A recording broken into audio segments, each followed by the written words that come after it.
What's going on, everybody? This is your review for The Real Housewives of Atlanta. Pretty sure this is season 13, episode 2, New Peach in the Orchard. Really quickly, if my energy seems off or anything like that, I am still recovering from this hangover. Yeah, did a lot of drinking last night. A lot of drinking. So, yeah, still not over it. Hopefully, I'll be at 100% for the panel tomorrow. But yeah, so if I seem off or whatever, that is it. Please forgive me in advance. I'll be honest, the episode didn't start giving me anything until we got to like the last little bit. So you have Kenya, Cynthia, and Latoya. Latoya is Candy's friend. So they're at Kenya's house. Latoya is going through a separation. Kenya is unsure what she wants to do with her relationship. Cynthia even alludes to, or have mentioned that Kenya needs to, do a better job in vetting people, more or less. Like, you just met this girl, you got this girl all up in your house, but y'all shooting the show now. Come on now. Portia FaceTimes her mom, sister, and daughter, and they pretty much talk about her being jailed. Cynthia and Drew meet up. I'm going to say it's probably like dinner. It was dark outside. They talk about quarantine, sex. Drew messed up her leg. It's something with her Achilles heel. When she was on stage, she has moved from Atlanta, and she's obviously trying to get used to the Atlanta weather because she is perspiring quite a bit. I feel like I'm probably gonna rock hard for Drew only because of the fact she's from Chicago. So hey, I might be a little bit biased, but that's okay. At least I'm letting you know in advance. I'm letting you know. 8 hours earlier, before this sit down, we see Drew celebrating her 6-year anniversary. Her mother is quarantining with them. So she had came to help out when she injured herself. Then COVID-19 hit, so she's pretty much been there with them. And we see that her mother is very A-type personality, very outspoken, seems to not necessarily respect boundaries. And we did see her and Drew's husband, Ralph, get into a verbal spat. And I know people on Twitter is like, I can't believe that he talked to her like that. Look, people grown. You know what? I'm going to just leave that alone because I feel that if I talk too much, because I'm not taking this side. Anyway, fuck it. Moving on. Riley's graduation. It happened. Mama just had the nerve to call it covert 19. Mama just had a whole Portia moment.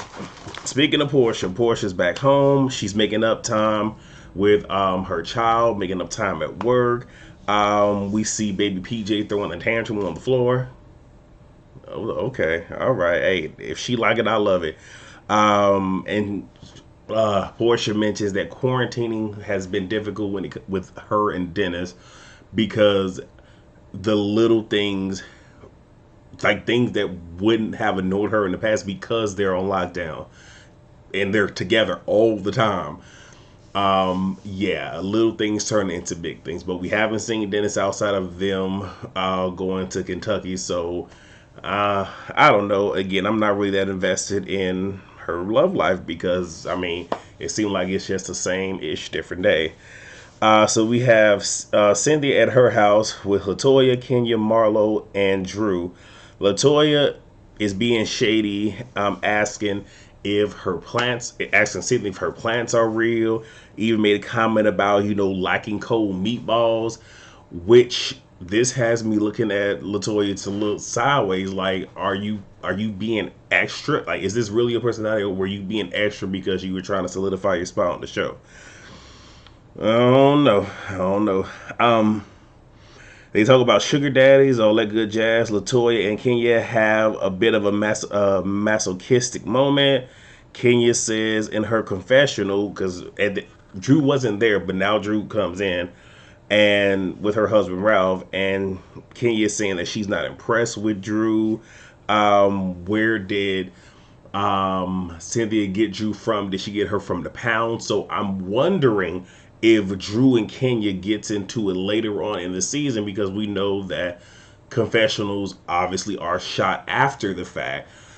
So I'm kind of wondering, because it's a lot of unnecessary shade, but whatever. whatever.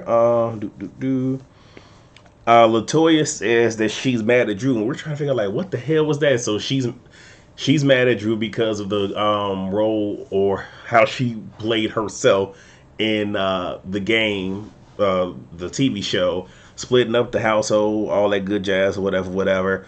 Marlo says maybe Drew can get Kenya a job, which I'm like, okay, Marlo is starting. Marlo goes off to the side with Latoya and says to Latoya she needs to be careful with Kenya in terms of telling her any of her business. But the same can be said about you, Marlo. So Ralph and Mike talk, and Ralph talks about his mother-in-law and how she has an A-type personality, how he does, and that they tend to get into it. Which that is something that happens. People with A-type personalities, because damn it, I have one. So sometimes things can be a little bit crazy. Um, but whatever they got going on, what they got going on, I ain't finna talk about all that. I'm gonna let y'all discuss it. The girls are doing wine tasting. They're trying wines from black owned and operated businesses. So I think that is a good thing that Cynthia is doing, trying to help the cause out. Latoya and Drew argue over what separation is, because for Latoya, her thing is, well, I'm separated. We want to be separated for a year. I'm gonna sit here. I'm gonna get my rocks off, and then get back with him. Hey, this is one of those where if that's what you do, that's what you do. If you like it, I love it, because I ain't got to live your life. Um, Drew mentions that her husband had left town for a few days without telling her where he went. Though we get to this in just a second, I don't necessarily like that she is giving so much of herself so soon to these women. Because Shamari kind of did the same thing, and look where that got her. But anyway, Kenya tells Cynthia that she wants to file custody action and even talk about doing a post-nup. I don't know if the post-nup go happen, but we shall see. So we end with, so like I said, that's that whole bit interesting. This last bit interesting. Like everything before was just like meh. So we have Drew and Ralph. Um, so I'm pretty sure this is the end of their anniversary weekend. Drew wants to do a wedding for their 7th year. Ralph asks her what is and what isn't working in their relationship, which I'm like, whoo, bro, you should have saved this question for a different day. Like, and Drew walked right on into it. I'm like, I mean, I'm not mad. Like, oh, okay, you wanna hear what I gotta say? Here we go. And she talks about him not being transparent and not letting her know where he was, and he says that she doesn't know what it's like to be a black man. And I looked at him like, bruh, what the fuck they gotta do with anything? Like, and then he's talking about being first generation and all this other stuff, talking in circles, because it's like, what the hell does this have to do with anything pimping? I ain't understanding it. He says that he left because it was the best thing for them, and if I'm understanding correctly, I believe they had an argument and then he left. And if that is in fact true, okay, cool, I get it. You left because you didn't want to say or do something that would be not in great taste, because there's some hostility there with him, more than likely some damn anger issues. And though that's not a healthy thing to leave, in a fight, to avoid things blowing up further than what they are, because I've been known to do that from time to time. And even probably not do the whole communicating. Like, look, I am not defending him, but obviously they don't know how to communicate with each other, because that could have went a hell of a lot easier.